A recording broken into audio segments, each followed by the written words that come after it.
Hello, can you all hear me? Good morning, good afternoon. Welcome to this session. Welcome to this session focusing on landscape restoration tracking. We are very honored to have you join us.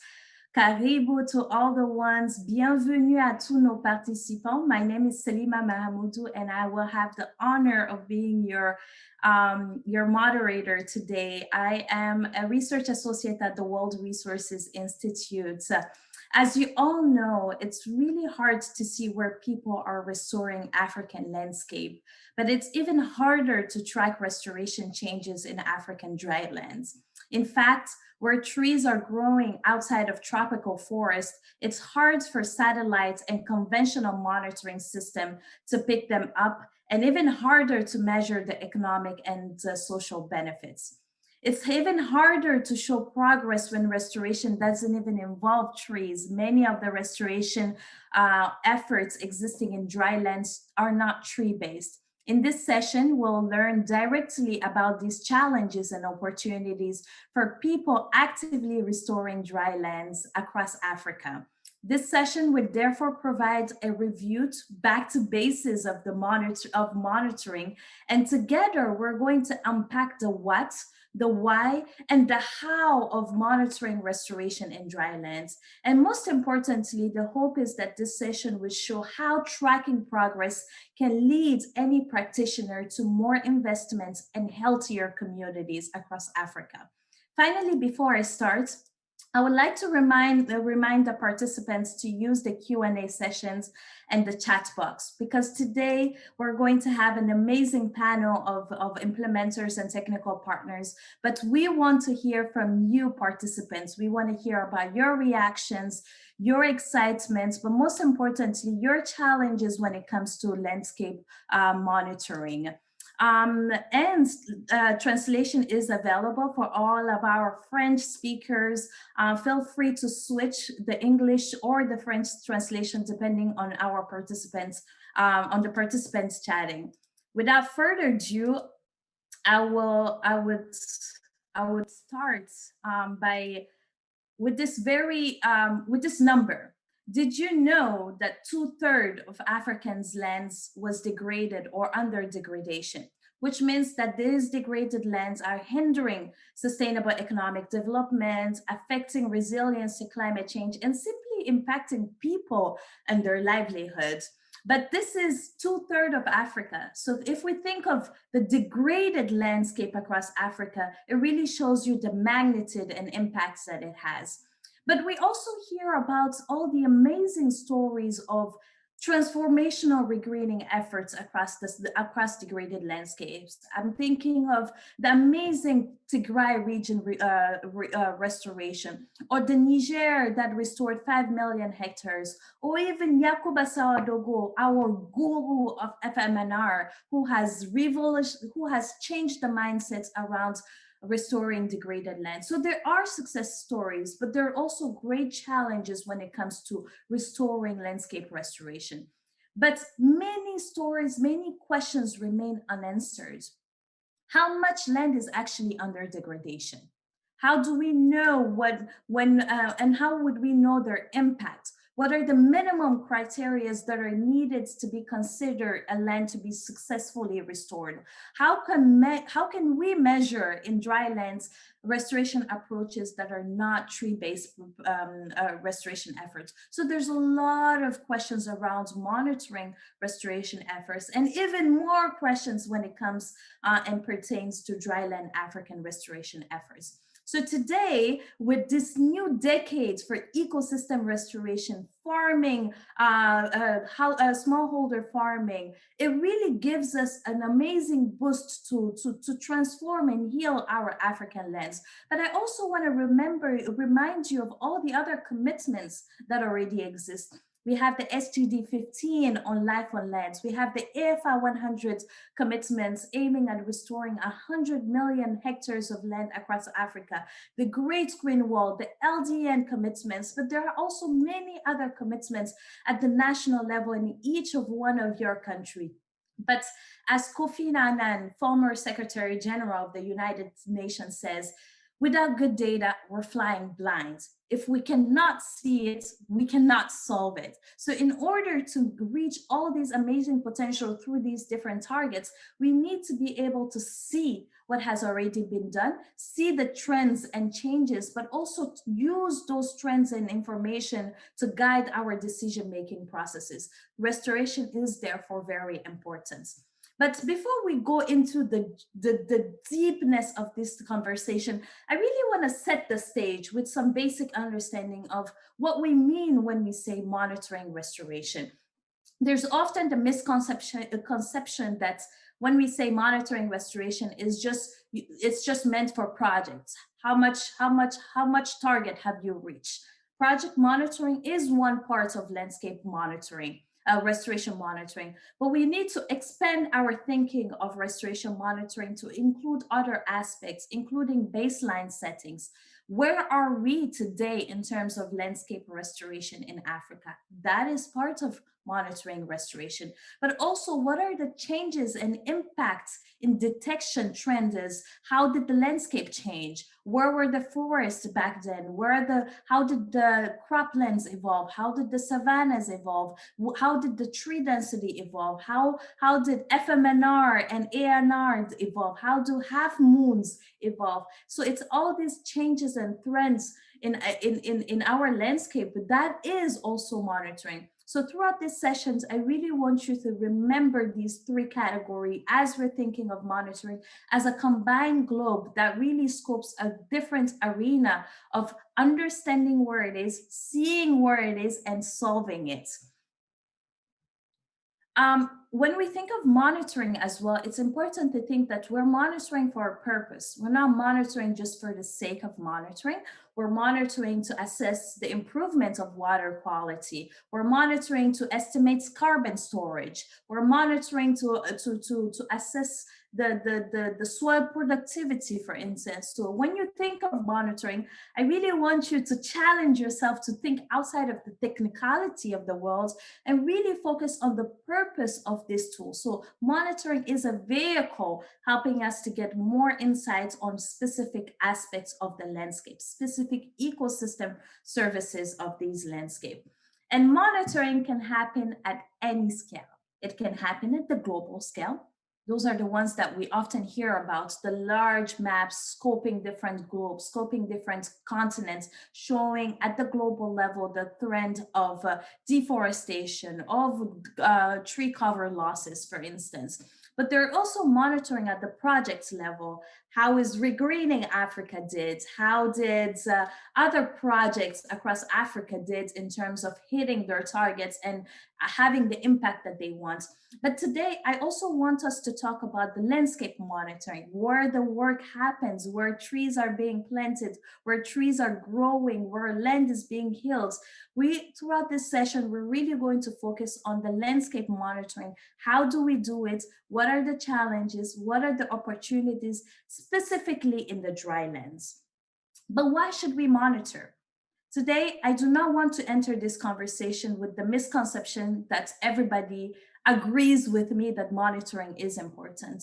I want to acknowledge that there are some actors that thinks that monitoring is important, but not of a priority. And today we really want to shift this mindset by showing you that monitoring can have an incredible value added, improving that restoration works. We often talk about the million of hectares across Africa. All of the practitioners here in the room participating in these sessions know at least of one success of restoration monitoring. But if other peoples don't know about it, how do we track it? How do we prove that restoration actually works and that it has benefit to people? How do we make sure that we're hitting our targets? How would we know in 10 years that we reach those goals set by the UN Decade by Ecosystem? How do we know that it has improved water management, livelihood to people? And simply, how do we know that our lands as Africans are healthier? So monitoring is really important in giving us the why. But so what?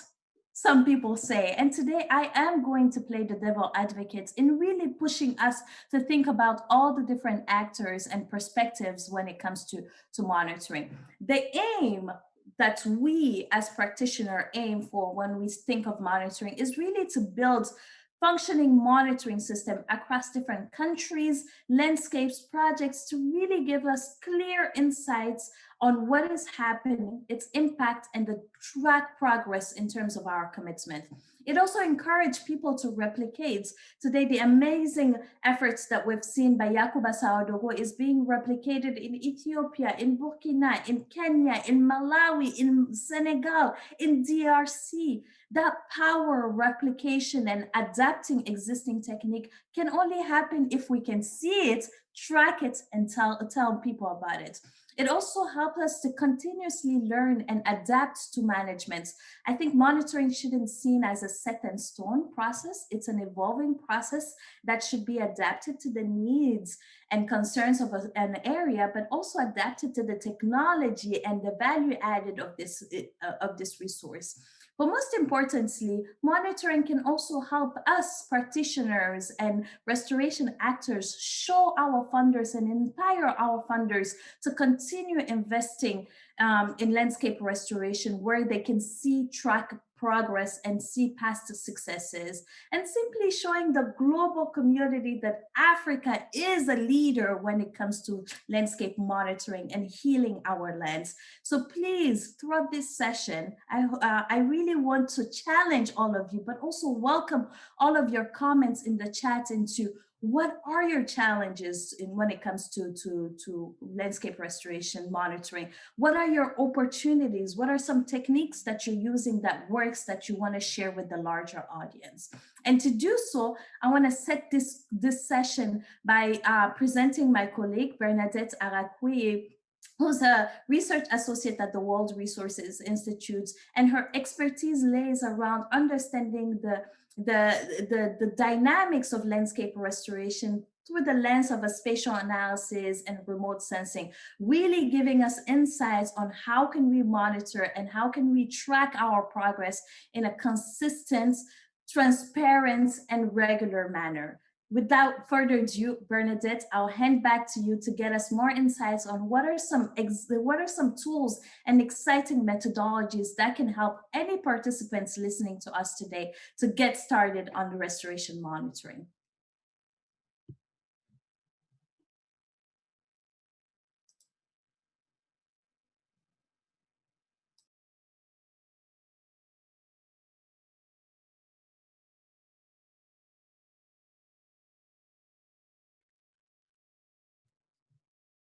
Thank you so much, Salima. Can you hear me? Yes, I can. Okay, thank you. And I apologize for that technical glitch that just happened. Yeah, thank you for the great introduction. Yeah, let's continue with this theme on how can we track restoration in the drylands. I want to start with the restoration monitoring challenges that we have observed. We've seen that there are very good systems and approaches for monitoring land changes, such as deforestation. But for monitoring restoration, it is different. And this is because land restoration is a process. When we say that land is restored, this implies that land is under a different state from degraded conditions that we have previously or during the baseline. So a restored land is different depending on the ecosystem and the project's goals. And this brings me to the second point, that there are multiple methods for restoring lands. We've heard different examples during these GLF sessions, and these range from methods that capture water in the soil, methods to grow trees, or methods to restore grasslands. And oftentimes, these restoration approaches overlap in one particular area. There's thus a need to explore monitoring approaches that take into account the various land restoration techniques. And moving on to the third point, for the tree-based restoration that we can see in the current large-scale restoration pledges, their monitoring is still under development. The common remote sensing techniques that are used for monitoring large-scale land cover changes, they tend to miss the individual trees or the trees that are mixed with other land cover types. And as we know, these are very common in the dryland regions. And last and not least, even for where monitoring is currently occurring, the ability for projects and even countries to manage the data being collected is very limited. Current monitoring data is very fragmented and not properly shared across stakeholders. We've heard from previous sessions and even in Salima's introduction, the role that restoration monitoring can play in unlocking additional funds for restoration or for adaptive management. So the lack of functioning and long-term monitoring systems is limiting knowledge sharing that is very key to avoiding repeating past mistakes. Next. But there's also some good news. Studies are now documenting the trees outside of forests, such as those we see in the drylands. And these are global studies that are improving our understanding of tree cover distribution. One of the indicators, and we know that tree cover is one of the indicators of restoration. Each of these global studies, however, has some drawbacks, and they either used time-intensive approaches to interpret satellite imagery, or the cost to access those images was prohibitive. And these two factors make replication of data collection during restoration monitoring very challenging. Next. So WRI and partners like FAO have explored new ways for monitoring restoration in the drylands at the landscape scale. One of the opportunities is CollectEarth tool that we are currently using to monitor tree-based restoration approaches and other indicators of land restoration that can be identified from very high resolution satellite imagery. CollectEarth uses a sampling approach and allows a systematic visual interpretation of satellite imagery. We all know that our eyes are very good at distinguishing land features such as trees, better than any technology we know of. So CollectEarth combines the reliable high technology from our eyes with the high technology from Google Earth imagery to provide information on tree cover inside the sampling plots. This image, for instance, is showing a CollectEarth plot in Malawi, where tree cover was about 6% in 2011, and by 2019, tree cover had increased to 34%. We've seen that CollectEarth is customizable to various land cover types, and it is open source and very user-friendly. We have tested this tool in multiple locations across the drylands, and we have worked with a diversity of stakeholders using this tool to map restoration progress. And we have seen that it can work. Next. And this is another example of a CollectEarth plot in the drylands of Ethiopia. And this one shows also the types of changes that we can observe when we leverage the freely available satellite imagery archive in Google Earth. Next.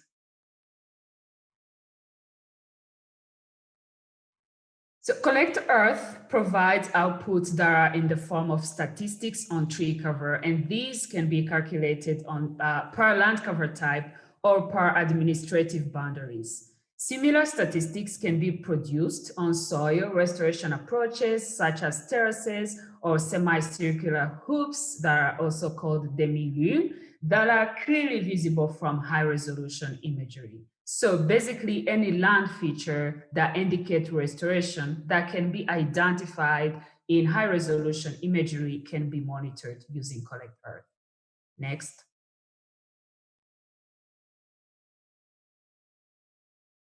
I also want to introduce another technique that relies on artificial intelligence to map tree cover at the landscape scale. And this approach builds off of data collected using CollectEarth and provides tree cover maps derived from Sentinel imagery at 10-meter resolution. Using the output maps, we can calculate the total area with tree cover and plug this information into restoration monitoring reports. Next. This is a good example that shows how this method improves on tree cover mapping in the drylands. You are looking at the landscape called Makueni County in Kenya.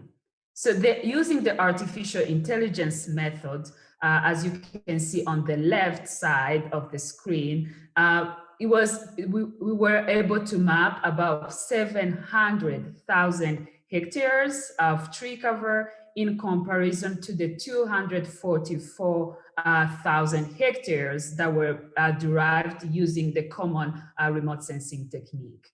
And this data set will soon be available for the entire African continent, except for the Maghreb countries. Next.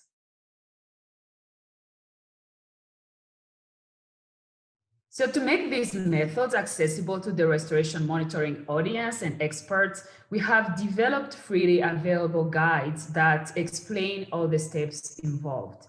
The guide on the left presents the key consideration those about to start monitoring should keep in mind. It presents how to select the right indicators that are associated with the restoration goals and landscape context, while also considering the ease of data collection and data affordability. It also presents ways to combine the indicators together into indices of restoration to provide a full picture on how much progress is being made towards the restoration goals. The guide on the right details the process on how to work with CollectEarth tool, customizing it to the different study areas, and how to involve the key stakeholders throughout the process. Next. So I want to end my presentation by sharing with you all the lessons we have learned so far with regards to how to track restoration progress in the landscape. These are activities we have identified as being key to making sure restoration monitoring can achieve its purpose. So firstly, it's important to start with the stakeholders. They should be the ones agreeing on the shared vision for the restoration and agree on the key indicators that should be used for monitoring progress in the landscape. It is also important to explore the available tools and agree on the right methods to collect the data. Keeping in mind that restoration is a process, as I mentioned at the beginning, and the goals vary depending on the landscape, there is a need for a blended approach to data generation that takes into consideration the various indicators that are being monitored. Having a baseline is also necessary because this is the benchmark against which we monitor the progress. So another important point is considering data management. Salima has presented the many unanswered questions, including how much land is currently under restoration. One of the reasons why we don't have an answer to that question is that the current data is scattered across multiple institutions, or the data sets, they don't talk to each other, or indicators being used in monitoring are not comparable. We want to advocate for better management of restoration data and improved sharing of available information for restoration monitoring to achieve its purpose. We also need to better explore the better ways to visualize and report on the data to make sure data and the reports are accessible to the broader audience. So briefly, these are the key steps that should ground our thinking around restoration monitoring. And with this, I would like to pass the floor to our next presenter, Dr. Lee Winowicki. Great, thank you so much. It's a hard act to follow from Salima to Bernadette. So thank you so much. I'm Lee Winowicki, soil scientist at C4eCraft, coming to you from Nairobi, Kenya.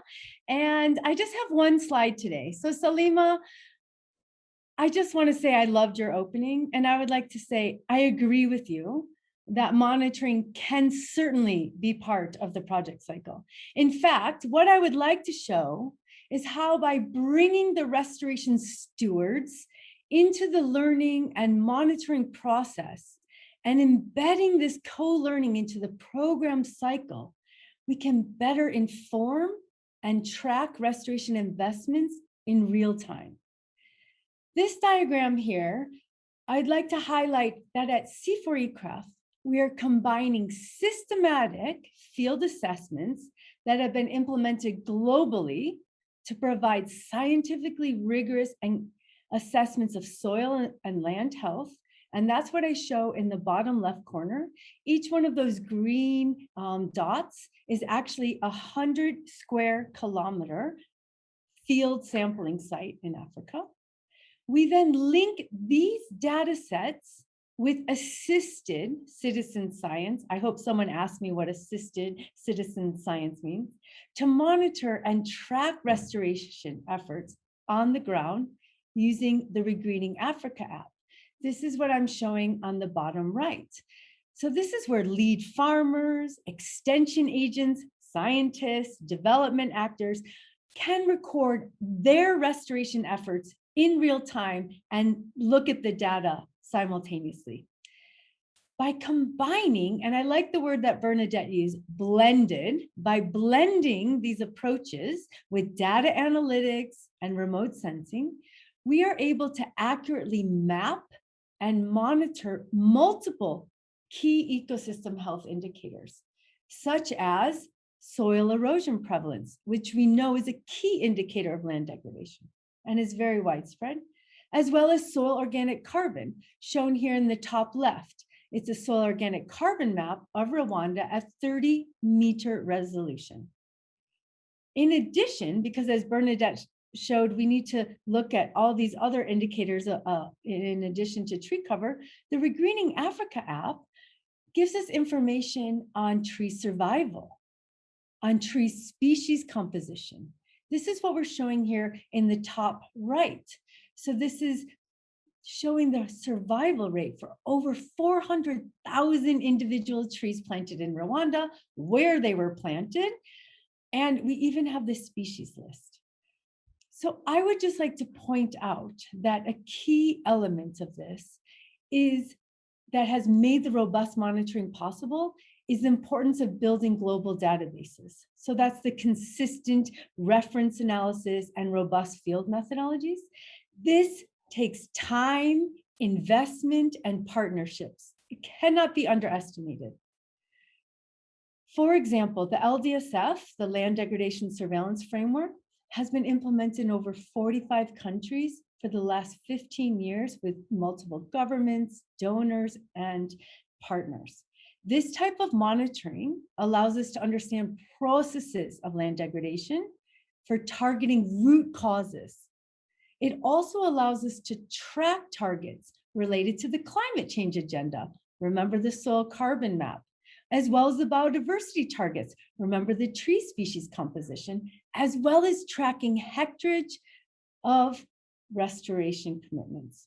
In closing, this large georeference database of ecosystem health indicators, coupled with assisted citizen science data collection tools, can allow us to conduct accurate landscape scale assessments of soil and land health, including baseline assessments and tracking over time. And now we are building these online decision support dashboards with stakeholders to bring these data and evidence into the hands of the stakeholders to enhance evidence-based decision-making, which is absolutely critical for the restoration agenda, including motivating the scaling of further restoration, as well as leveraging the financing needed to continue to scale equitable restoration. Thank you, Salima and Bernadette. Thank you so much. Thank you so much for that great presentation. And I do agree with you. It takes a lot of investment and commitment to make this restoration monitoring system work. And I'm really happy, and I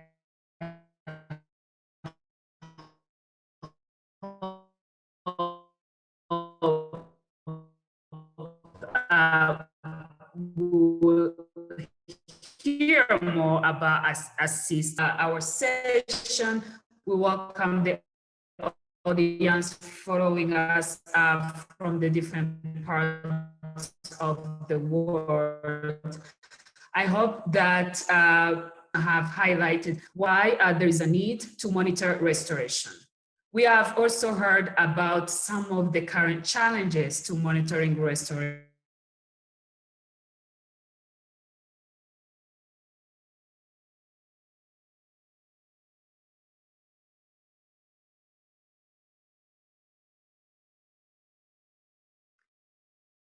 Apologies again for the internet.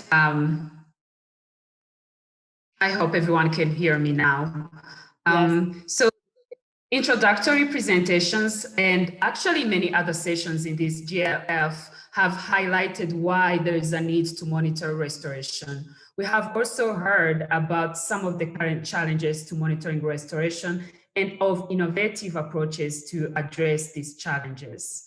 So I know I am right when I say that there is more, both on the challenges and on the solutions. This is why we want to focus our panel discussion today to brainstorming further on those two topics. We have a team of restoration monitoring experts as well as restoration implementers that will be joining us during this panel conversation. And we are going to hear about the different ways our panelists are implementing restoration and hear their monitoring challenges. Then we will invite the restoration monitoring experts to reflect on those challenges and other potential solutions. So allow me to introduce first our restoration monitoring experts. First, we have Dr. Lee Ann Winowicki, whom you just heard from. She's a soil scientist at the World Agroforestry ICRAF, based in Nairobi, Kenya, and heads the International Fund for Agricultural Development, IFAD, European Union funded initiative on restoration of degraded lands in East Africa and the Sahel. And this project implements the research in developing approaches to scale restoration options. She was instrumental in developing and implementing ICRAF's land degradation surveillance framework for assessing soil and land health. Welcome, Dr. Lee Winowicki. And second, we have Dr. Julian Fox. Julian is an Australian with over 20 years experience in forest monitoring and assessment.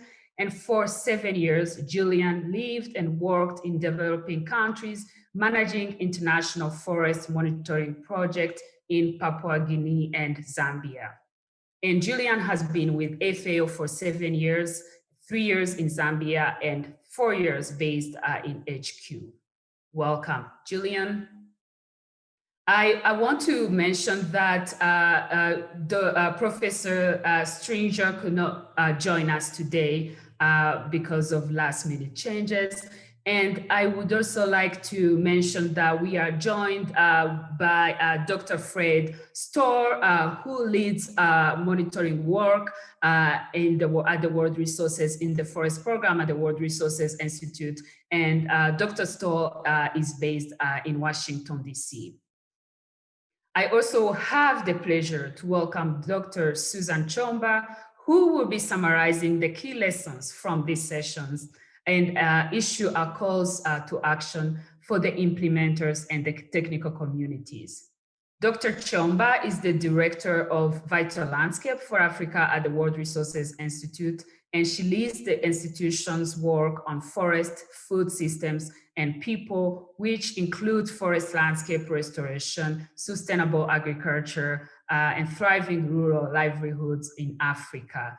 And she has over 15 years of research and development experience in Africa. So we have also 4 restoration implementers, and they will each have a chance to tell us more about who they are and what they do. I would like to begin with Papa Garba Salifu. He has a water and forest engineering degree and certificates in sustainable resource management and climate change. Monsieur Salifou Garba is the director of Department of the Environment in the commune of Ilela in Niger. Welcome, Monsieur Salifou. I would like to give the first intervention to you, Monsieur Salifou. Monsieur Salifou, vous avez plus de 25 ans d'expérience dans le développement rural et vous avez développé de l'expertise dans le renforcement de la résilience des populations rurales face au changement climatique, la promotion de la restauration des terres dégradées et le suivi et l'évaluation des activités de restauration dans les zones rurales. Ceci est une très brève introduction sur vous, Monsieur Salifou. Alors, veuillez nous en dire plus sur votre travail de restauration et les défis de surveillance auxquels vous êtes confrontés. À vous la parole, Monsieur Salifou. Bonjour, j'espère si vous m'entendez bien. On vous attend très bien. D'accord, donc je suis Monsieur Salifou Garba, docteur de l'environnement à Ilela et alors, Salifou, I will ask you because we are experiencing technical difficulties. There's still an echo at the moment, and if you don't mind, please allow us to go to the next presenter and then we'll come back to you. So our next implementer is Dr. Winfred Musilla, who is in charge of Ecosystem Assessment, Planning and Audit Directorate. She's an environmentalist, ecologist, and holds a PhD in ecology from the University of Hohenheim, Germany. She has over 15 years of experience in ecological research, natural resources management, community mobilization, capacity building, etc. She's a member of the Tropical Biology Association. Alors, Dr. Winnie, over to you. Please tell us more about who you are, what you are working on, and please do present some of the monitoring challenges you are facing. Thank you very much, Bernadette, and thank you for the other presenters. I'm Winnie Musilla from Kenya Water Towers Agency. This is a government agency that was established in 2012 by the government of Kenya, and its main mandate is to coordinate and oversee sustainable management of water towers. What are water towers? Water towers are actually the upland areas that support reception, infiltration, percolation, and storage of precipitation in terms of rainfall or any other form of precipitation. And then the water towers then release this water in form of the rivers, the springs, and the swamps. And you agree with me that in the drylands, water towers are very important ecosystems because it's from these water towers that the communities that live there are able to get their water. And you know, without water, then there's no life.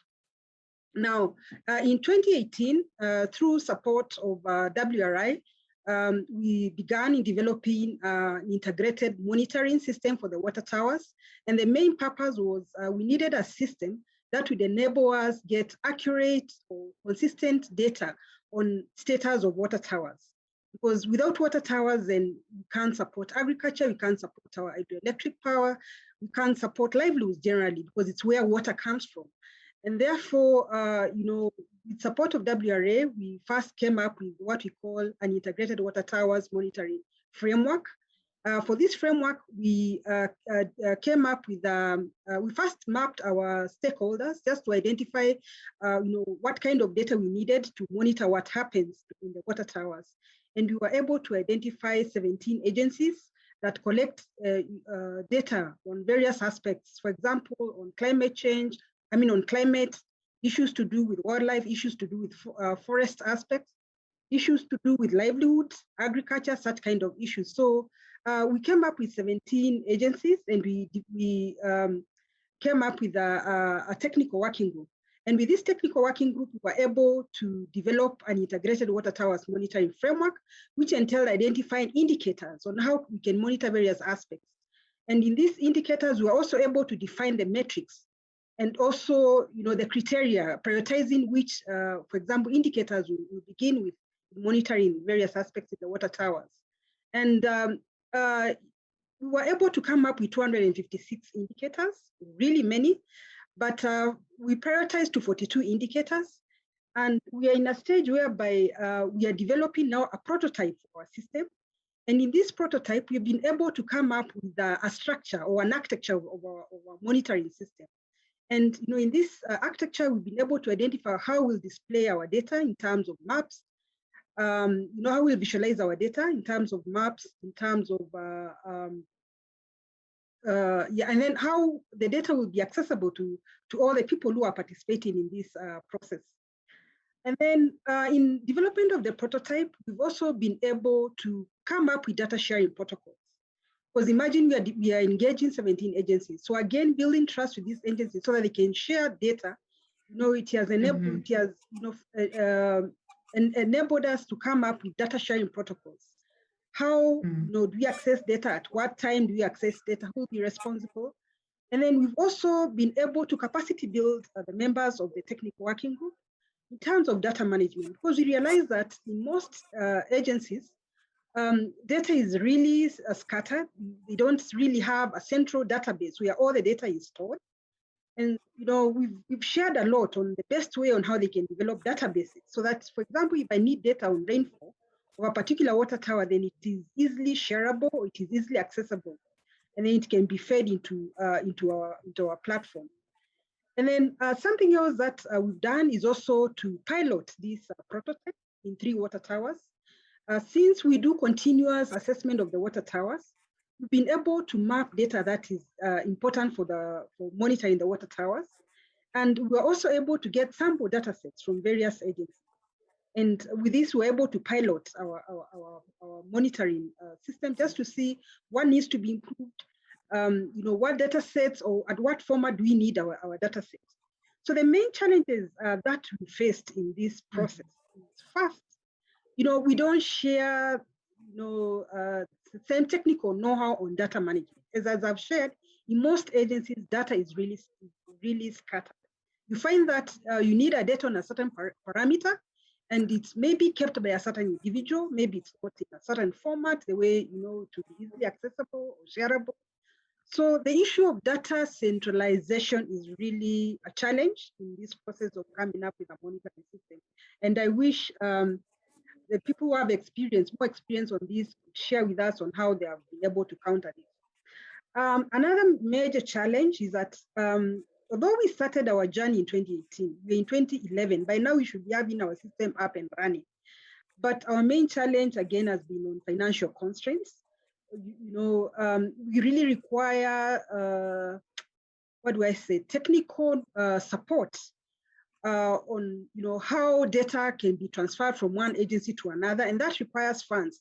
Coming up with somebody who can develop a system or even a monitoring app to enable us, collect data in a particular manner. So I can say those are the 2 main challenges that you have faced in our agency in coming up with an integrated monitoring system for the water towers. Thank you very much. Thank you so much for sharing what you are doing at the Kenya Water Tower. Quite a lot of work being done over there, things we can also learn from as we think about monitoring restoration at the landscape scale. And you have shared 2 challenges that I would like to open the floor to our monitoring experts. The first one is on the lack of data centralization and the lack of long-term financing of monitoring activities so that data can be shared across institutions and stakeholders. I would like to give the floor to Julian Fox for you, Julian, to reflect on what Winnie just shared with us. Are there some key insights you would share on how to address this issue of data centralization or financing monitoring systems? Thanks, Bernadette. Yeah, and thanks for the presentation, Winfred. Actually, I think you're doing a great job the way you're structuring your monitoring system with indicators and metrics, and the challenges you face around institutionalization and data sharing is very common actually. So my team supports a lot of forest monitoring efforts at the national level, and probably the biggest challenge is institutionalizing, I would say, the monitoring systems, which you are trying to do in the Kenyan government, which is so important, creating those data sharing agreements between institutions so data can flow and share, as you mentioned. And actually, this year we published a paper providing countries advice on how to institutionalize monitoring systems at the national level with legal frameworks, with data sharing agreements, because it is such a critical need at the moment. Particularly, you mentioned challenges around the continuity of finance to continue supporting the effort. Your approach is perfect, I think. You're institutionalizing it in your government, and that can also help you leverage some national funding once it's institutionalized with sound data sharing agreements between different ministries. So I don't have access to the chat, but there is a nice FAO paper that provides some recommendations for how you can help with legal data sharing agreements and legal frameworks for your monitoring system. That's probably enough for the moment. Thank you very much. Thank you so much, Julian, for your intervention. I'm also hear from Lee, given your experience working on the Greening Africa project, it's a different place, a challenge of scattered data, and whether there are ways and steps you have taken in addressing this challenge. Great, thanks, Bernadette. And hi, Winifred, great to see you again. And absolutely, as Julian just said, these issues are global. They exist in universities, governments, international organizations. And what we've really been focusing on is capacity building to be able to handle, manage, and of course, analyze these big data sets. And one of the principles we use is around open access. So open access databases, open access analytical software, so that first barrier of access is overcome, right? So I think as part of the institutionalizing the monitoring system, we need to make sure that these databases are using open access software and that people have capacity to manage them. Yesterday's panel, we had Lucy also from, she was calling in from Marsabit in Kenya, and she was even suggesting, which I agree with, that the capacity building starts in the elementary school, in the primary school, getting children excited about data and data visualization so it becomes part of us, and we can take that through our careers so that by the time we reach the government or international research centers, data management, big data is already part of it. So open access, building capacity. And then finally, what I found is really motivating is showing outputs. Like Bernadette's presentation really had a lot of cool outputs, right? We're all excited when we see graphs and maps. So by showing the potential of the data, that in itself motivates people to want to collect better data, organize their data, and even learn better data management and analytics. So those are my 3 recommendations, Winifred. And as Julian said, you guys are doing a fabulous job. And the Water Towers project here in Kenya is one of the seminal projects to be very proud of. No, thank you both for interventions. And if I may summarize quickly what we just heard, it looks like institutionalizing the monitoring frameworks and making sure they are inserted in government institutions can allow leveraging existing funding and can also allow the sustainability of the monitoring framework or efforts. And it's important suggestions on how to reduce the cost, make sure that database are open access, but not only that, make sure that we build the capacity of the users so that they can continue to use and share those data, but also showing output, because this proves the potential of the data and prompt for more and better data collection. No, great. Thank you very much for those interventions. I would like to go back to Monsieur Salifou. Est-ce que vous nous entendez maintenant? Okay, I don't think Salifou is there at the moment. And yes, thank you for sharing the screen on the Hoover answer. And I would like to remind our audience to visit that platform and provide an answer to the question that we have at the moment. What is your most pressing challenge on monitoring restoration in Africa's dryland? I will be coming back to these questions towards the end of the panel conversation. With that, I would like to move to our other implementers that we have with us, Monsieur Jean-Marc Garot, Director of Programs of SOS Sahel. He has 20 years of field work in isolated areas in West Africa, the Central African Republic, and the Madagascar. Jean-Marc Garot has measured and appreciated the capacity of African societies to take charge and to move forward despite the little support given to them and often difficult natural conditions. I couldn't agree more with this brief bio of Monsieur Jean-Marc. I would like to pass the floor over to you, Jean-Marc, to tell us more about what you are doing with the SOS Sahel and to also pose or present the monitoring challenge you are faced with. Bonjour à tous, merci pour toutes ces présentations. Je suis très impressionné par la qualité du travail qui est fait par les uns et les autres, en particulier par WRI. Donc moi je m'appelle Jean-Marc Garot et donc je travaille pour une ONG qui s'appelle SOS Sahel et qui travaille dans la bande sahélienne.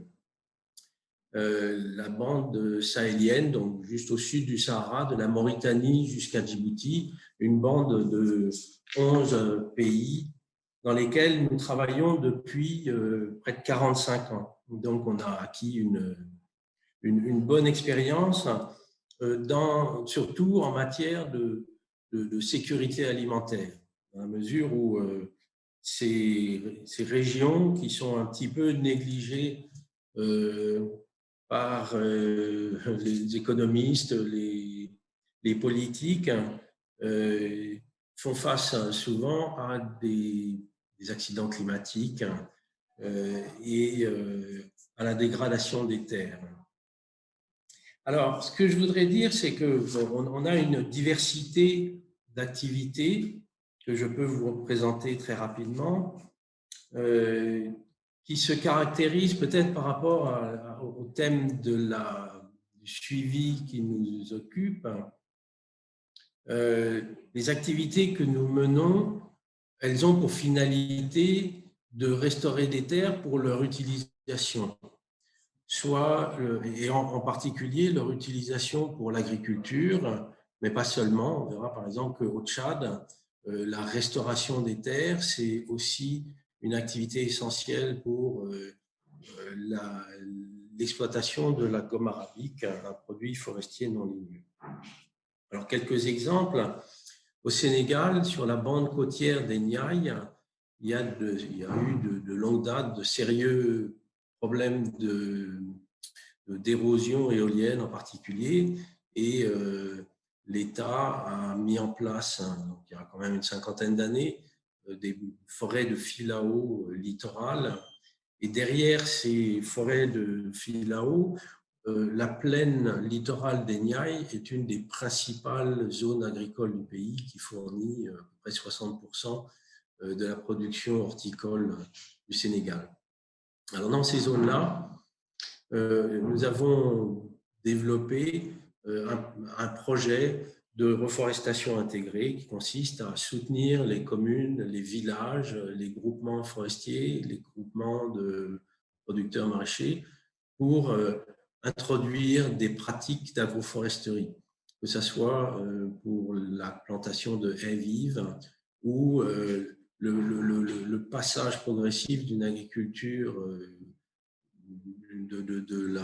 du maraîchage à des pratiques d'utilisation d'arbres, notamment des agrumes, pour des productions qui sont vendues sur le terrain, qui sont vendues au marché, je veux dire. Au Burkina Faso, nous avons un grand projet de reforestation, de restauration de la fertilité des sols, je veux dire, et de développement de l'agroforesterie. Au total, nous avons pour ambition de restaurer 30 000 hectares de terre et d'installer des systèmes bocagers, donc des systèmes agroforestiers fixes qui permettent à la fois une agriculture durable et la fixation foncière sur plus de 3 000 hectares. Ce travail, nous le faisons en partenariat avec l'agence de la Grande Muraille Verte au Burkina Faso. Et puis au Tchad, ce que nous faisons, c'est soutenir les producteurs de gomme arabique. La gomme arabique, elle vient d'un arbre qui est un arbre naturel qui compose une grande partie des forêts du Tchad. Et notre travail consiste essentiellement à mieux gérer les forêts, en particulier à restaurer les forêts qui sont souvent aussi utilisées en partie pour l'agriculture. Donc, on a des pratiques d'ensemencement ou même de replantation d'arbres selon les espèces utilisées. Alors, en matière de suivi-évaluation, je dirais que nous, on suit nos activités. Alors, au Sénégal, on a un registre qui nous permet de savoir exactement quels sont les arbres qui ont été plantés, à quelle date, quels sont les arbres survivants, quels ont été les arbres qu'on a replantés. On a un registre extrêmement précis de toutes les parcelles, de tous les planteurs, du type, de l'espèce d'arbre qui a été planté, etc. Au Burkina Faso, on a monté un système de suivi-évaluation en partenariat avec l'agence de la Grande Muraille Verte. Je crois que c'est extrêmement important parce que tous les résultats qu'on va avoir, d'abord les indicateurs qu'on utilise ont été validés au niveau de l'agence et tous nos résultats sont versés dans la base de données nationale du Burkina Faso, de l'agence de la Grande Muraille Verte du Burkina Faso. Au Tchad, le suivi, il se fait à travers les zones qui ont été redensifiées et avec un complément de travail sur le géoréférencement qui nous permet de mesurer et d'identifier les zones exactes qui ont été replantées. Voilà. Alors, je dirais que la grande difficulté, pour nous, on peut suivre les activités des projets, mais au-delà des projets, les activités de reforestation, de restauration des sols qui ont été menées se poursuivent. Et c'est intéressant d'avoir des systèmes qui sont nationaux et qui poursuivent l'effort de suivi. La question qu'on se pose, à laquelle on est tous confrontés, c'est d'avoir des indicateurs, des jeux d'indicateurs communs. Et ça se pose en particulier pour la Grande Muraille Verte, qui est une initiative panafricaine. Et tous les acteurs qui voudraient collaborer à cette Grande Muraille Verte, la grande diversité des acteurs qui pratiquent la restauration des sols, aimeraient avoir des indicateurs et pouvoir montrer leurs résultats et les faire participer aux efforts, aux initiatives, aux démarches nationales de restauration des terres.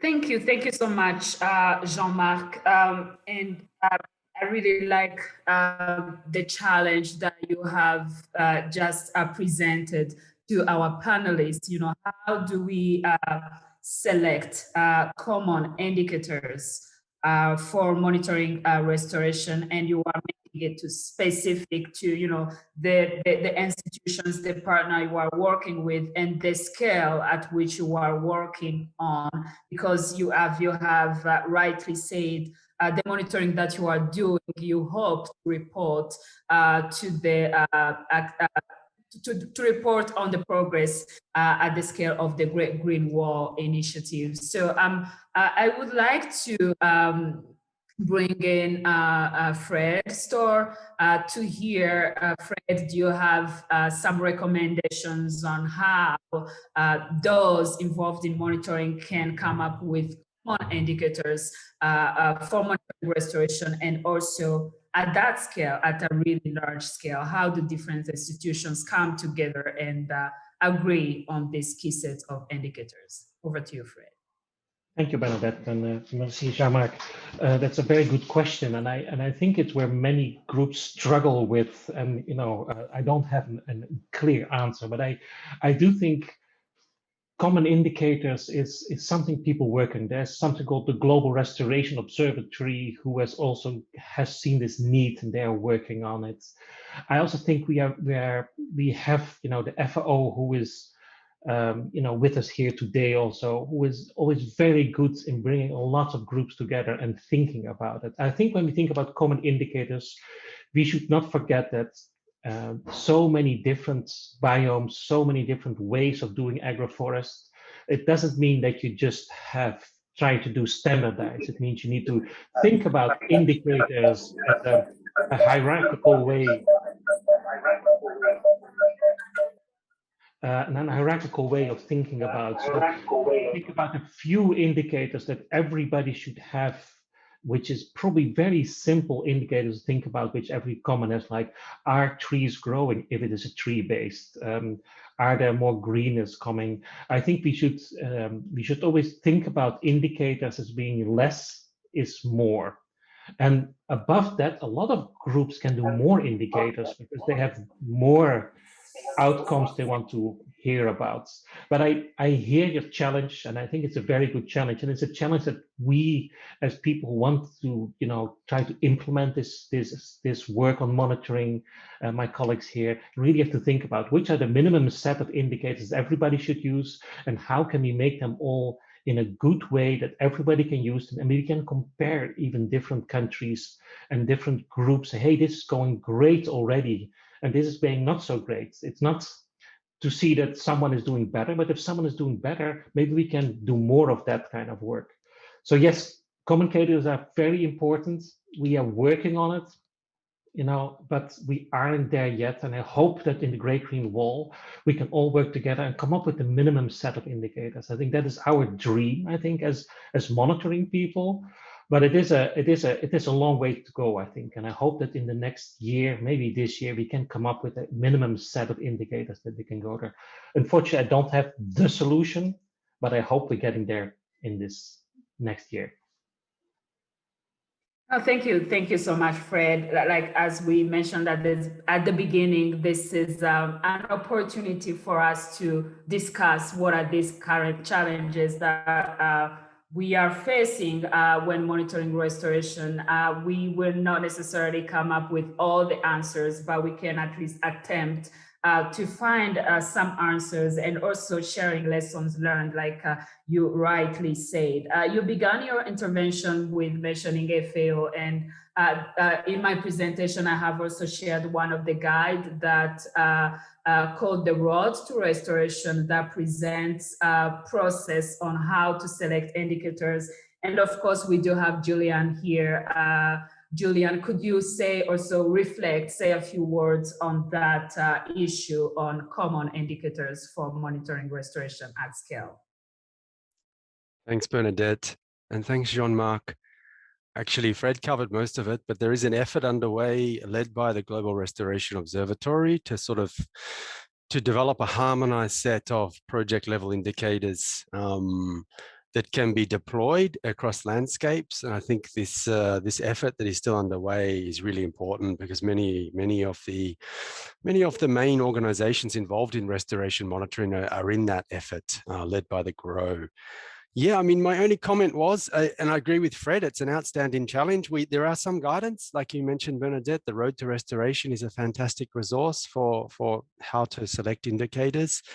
But Jean-Marc, for your challenge, around measuring agroforestry and soil fertility, I mean, my recommendation would be to exactly like Fred said, identify a few key indicators that can be measured, and probably you want to harness citizen science. So the fantastic presentation of Lee, and also you want to leverage the local knowledge. So the presentation of Bernadette on CollectEarth to do a mapathon and collect sort of more local level information.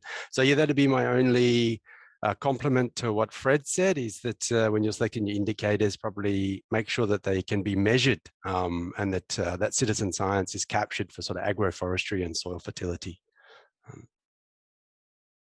Oh, agreed. Thank you so much. I would actually like to come back to Winnie. When you were telling us about what you do at the Kenya Water Towers, you mentioned something like you began with 256 indicators, and then you went down to 46, I believe, 40 something indicators.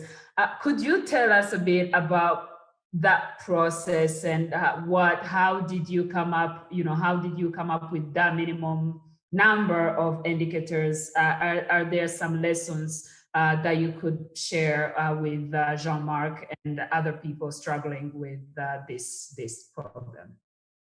Thank you, Benedette, for that question. Yes, it's really a challenge coming up with priority indicators, but there are various ways or issues that somebody needs to look at. First, you need to look at, how easily measurable is that indicator? Do you require a lot of funds? Do you require a lot of time to get data on that particular indicator?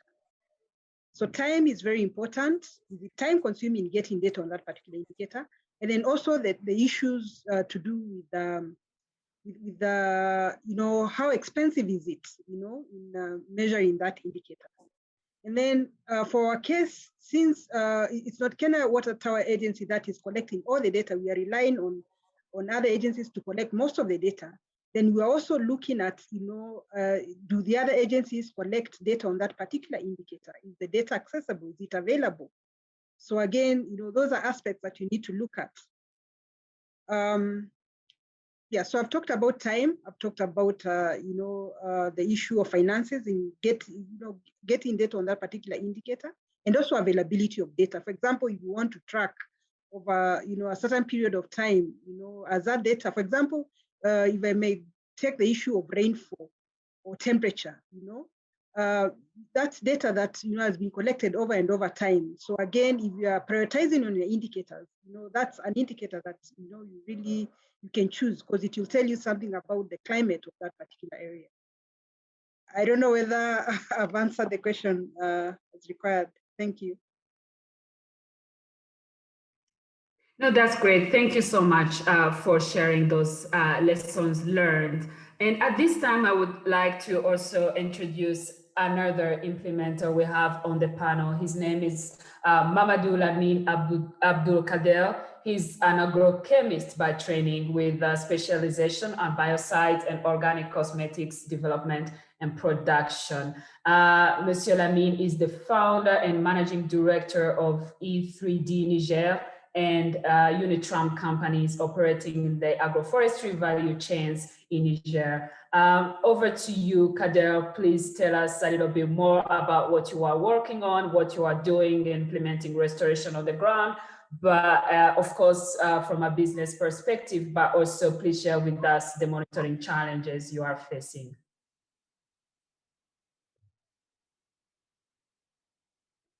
Oui, bon, avant de commencer, je commencerai par dire merci aux organisateurs qui ont pu créer ce cadre, nous permettant de non seulement nous connaître, mais aussi connaître faire connaître ce qu'on fait le minimum possible pour impacter et contribuer au développement de la qualité des terres et lutter contre la dégradation du sol. Moi, c'est M. Kader Lamine. Je suis le fondateur de l'entreprise E3D Niger, Environnement et Développement Durable Bingo. Cette entreprise a pour vocation la production d'insecticides et de fertilisants naturels à base d'un arbre qu'on appelle le Nîmes.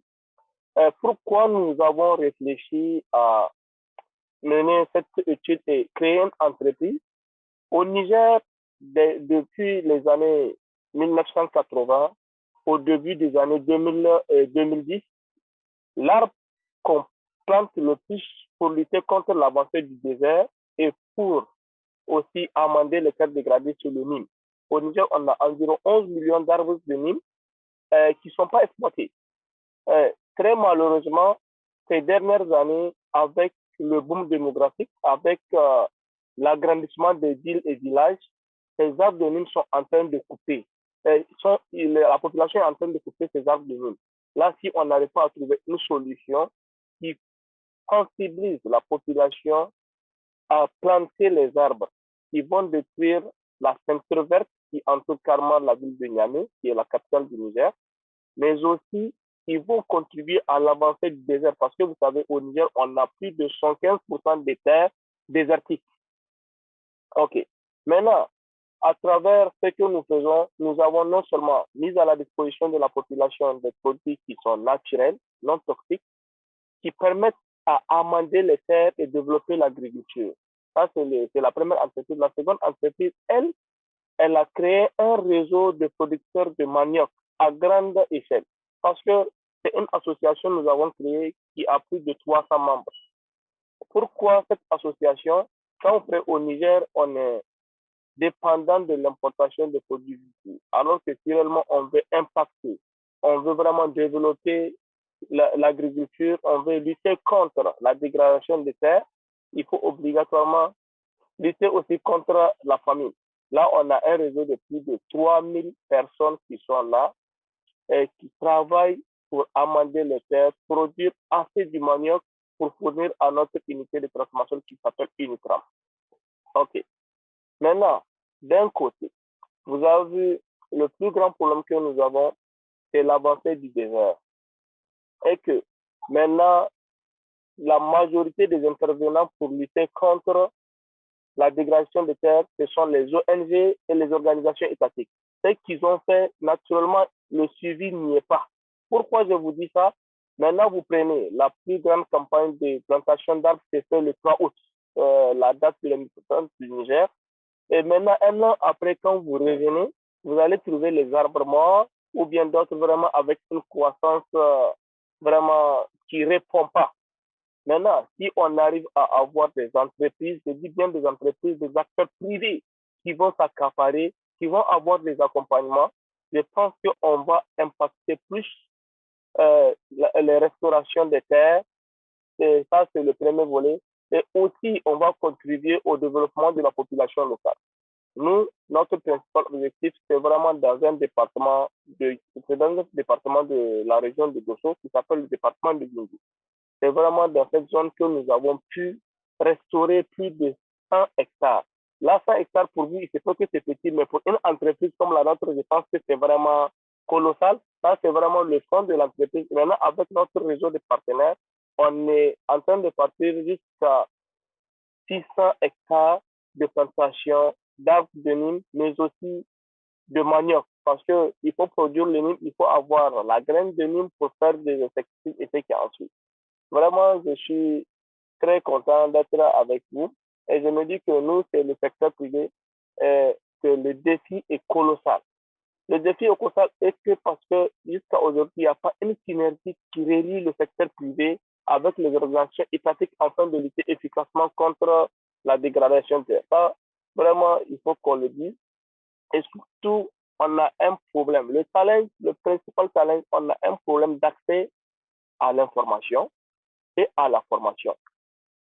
Nous, la chance qu'on a eue, c'est d'être accompagnés par le Land Accelerator qui nous a vraiment formés, sensibilisés dans le créneau pour voir dans quel cadre nous pouvons contribuer efficacement. Parce qu'on était dans le secteur, mais on n'a pas une formation. Si on arrive à avoir une bonne formation, on peut la répercuter et aussi sur les membres de notre association et d'autres jeunes entrepreneurs.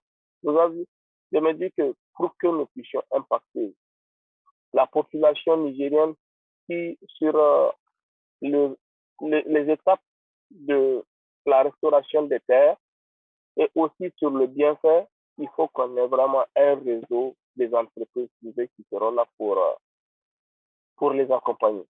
C'est ce que j'ai à dire et merci beaucoup.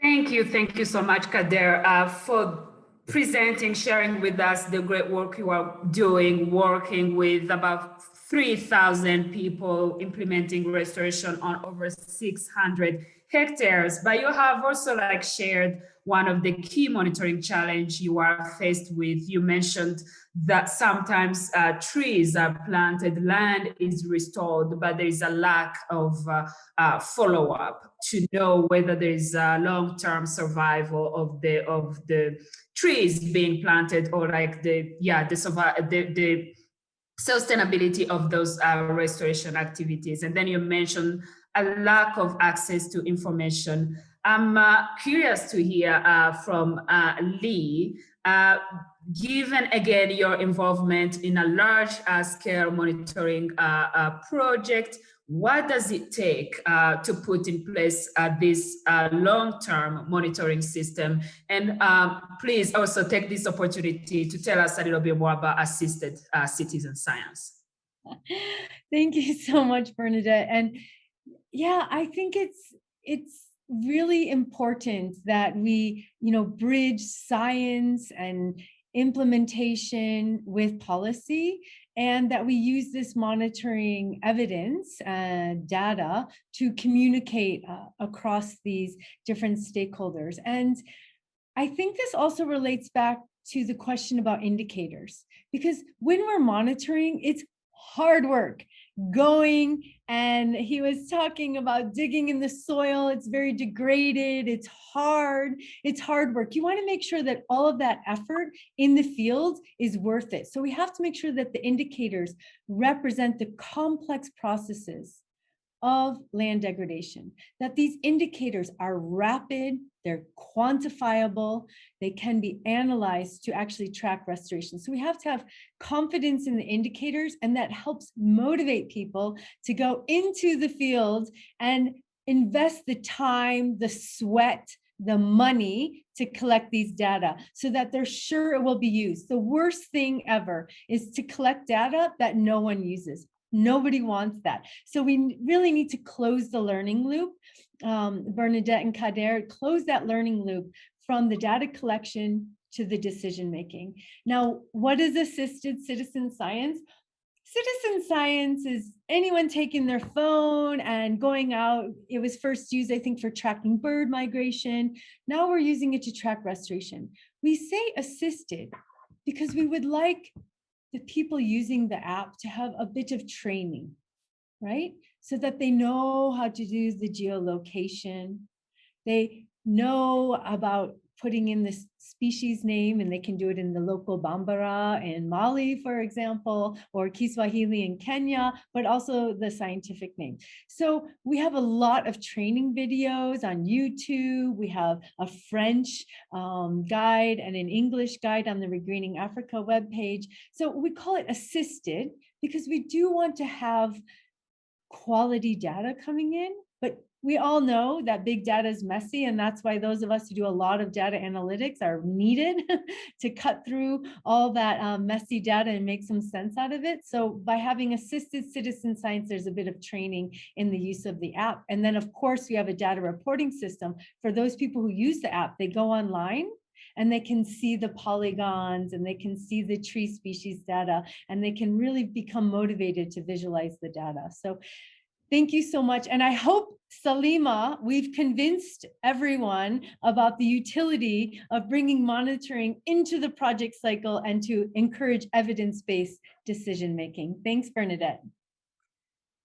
Indeed, indeed. I think we have convinced everyone. Thank you so much for sharing your reflection on the challenge that Kader is facing, monitoring restoration where he is in Niger.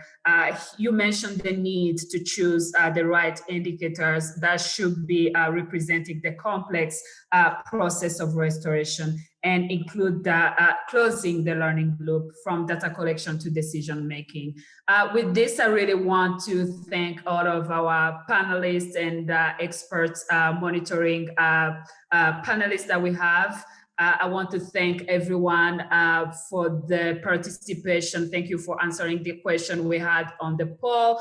We will make sure we follow up on the questions you have asked. And I would like to invite Susan to give us closing remarks. Thank you so much, everybody. Wow, what a fiery and really, really inspiring session. I'll try my best to give a summary of such a rich discussion, but I also know very well that there's so much that people will take away more than what I will summarize. So the session started with a very, very key critical question. Why do we need to do monitoring? And from that, we had from Salima and Bernadette's presentation in terms of the need for collecting evidence in terms of activities, outcomes, and impacts of restoration.